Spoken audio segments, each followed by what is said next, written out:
प्रिय दोस्तों, प्यारे बच्चों, मैं डॉक्टर DB सिंह आप सबका यूट्यूब चैनल पर हार्दिक स्वागत करता हूं।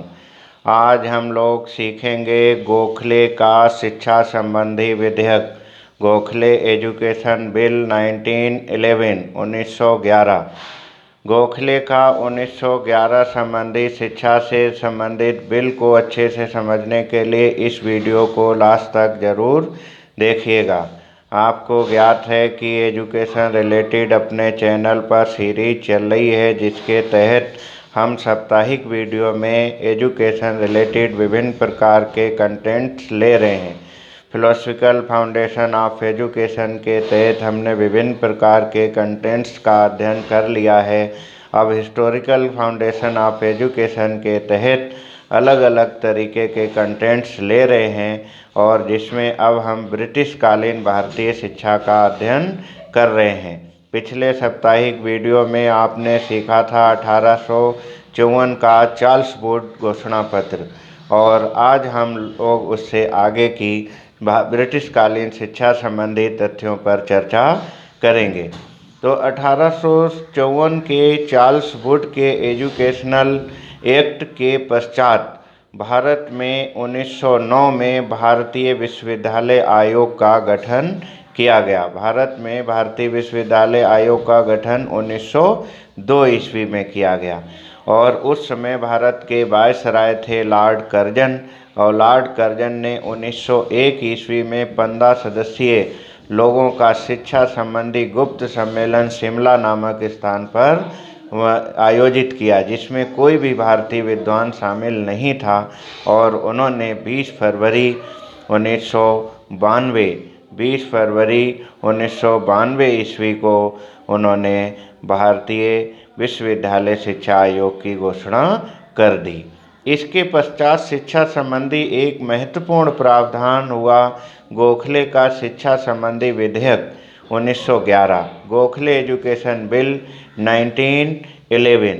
तो 1911 का लॉर्ड कर्जन के समय में शिक्षा संबंधी मांग पत्र था, जिसको गोपाल कृष्ण गोखले ने सदन में 16 मार्च 1911 ईस्वी को ऐतिहासिक विधेयक केंद्रीय महासभा में प्रस्तुत किया, और उसमें निम्न प्रकार के सिद्धांत प्रस्तुत किए और विभिन्न मांगें अपनी ब्रिटिश सरकार के सामने इस विधेयक में रखीं।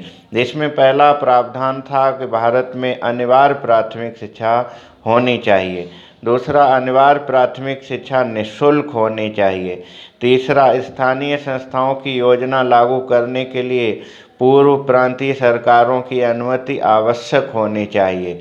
चौथा प्रावधान था, स्थानीय सरकारों को प्राथमिक शिक्षा के व्यय के लिए शिक्षा पर कर लगाने का अधिकार दिया जाना चाहिए। नंबर 5, अनिवार्य प्राथमिक शिक्षा प्राप्त करने के लिए बालकों की उम्र 6 से 10 वर्ष की होनी चाहिए।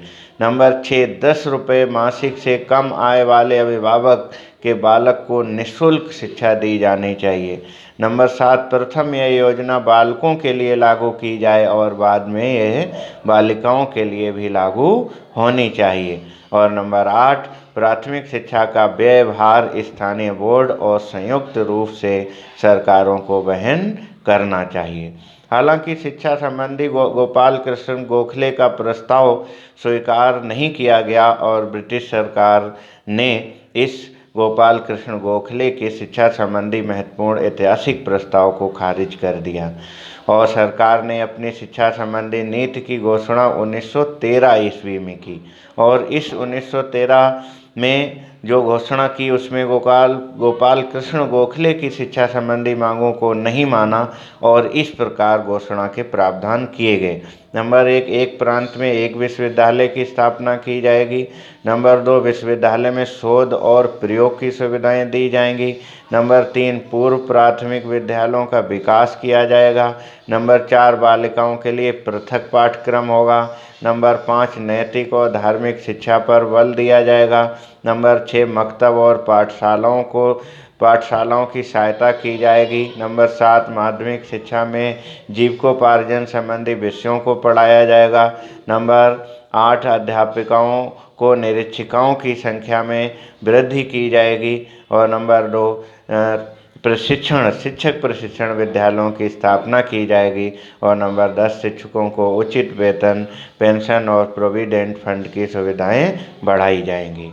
इसके पश्चात 1913 के पश्चात भारत में शिक्षा संबंधी एक महत्वपूर्ण प्रावधान जो हुआ वो हुआ था कलकत्ता विश्वविद्यालय आयोग।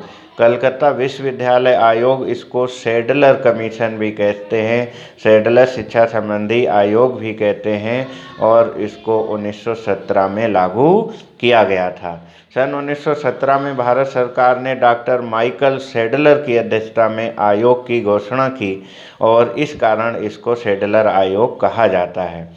और इसके महत्वपूर्ण सुझाव क्या थे उनको हम पढ़ते हैं। पहला सुझाव था ढाका में एक आवासीय शिक्षण विश्वविद्यालय की स्थापना की जाएगी। कलकत्ता नगर की शिक्षण संस्थाओं को इस प्रकार पुनर्गठित किया जाए कि कलकत्ता में भी एक विश्वविद्यालय स्थापित हो सके। विश्वविद्यालयों के संबंध में कुछ सुझाव इस प्रकार थे। विश्वविद्यालयों पर सरकार का अधिक नियंत्रण ना हो, यानी कि उनको स्वायत्तता दी जानी चाहिए। अगला था विश्वविद्यालय के शिक्षकों को अधिक अधिकार प्रदान किए जाएं। अगला था विश्वविद्यालय के आंतरिक शासन के लिए प्रतिनिधि कोड कार्यकारिणी समिति की स्थापना की जानी चाहिए। अध्यापकों की नियुक्ति विशेष समितियों द्वारा की जानी चाहिए। शिक्षा संबंधी कार्यों जैसे परीक्षा, पाठ्यक्रम, उपाधि वितरण, अनुसंधान आदि कार्यों के लिए एकेडमिक समिति का गठन किया जाना चाहिए। विश्वविद्यालय में विभिन्न विषयों की शिक्षा के लिए विभिन्न विभागों की स्थापना की जानी चाहिए। विश्वविद्यालयों में व्यावसायिक शिक्षा की व्यवस्था की जानी चाहिए। तो ये महत्वपूर्ण प्रावधान थे सैडलर शिक्षा संबंधी आयोग के। तो सैडलर शिक्षा संबंधी आयोग को आपने समझा। आज हमने कुछ महत्वपूर्ण तथ्य आपके सामने रखे गोपाल कृष्ण गोखले के शिक्षा संबंधी बिल के, सैडलर शिक्षा आयोग के और ब्रिटिश कालीन शिक्षा नीति 1913 के। आई होप, मुझे विश्वास है कि मैं आपको इन महत्वपूर्ण तथ्यों को आसान भाषा में समझा पाया हूँगा। अगले साप्ताहिक वीडियो में हम अगले कुछ कंटेंट्स का अध्ययन करेंगे। आज हम अपने वीडियो को यहीं विराम देते हैं। यदि ये वीडियो आपको अच्छा लगा हो तो लाइक करें, चैनल को सब्सक्राइब करें और सभी विद्यार्थियों तक शेयर करें। ये सभी विद्यार्थियों के लिए, प्रतियोगियों के लिए, जागरूक नागरिकों के लिए वीडियो उपयोगी हो सकता है। धन्यवाद।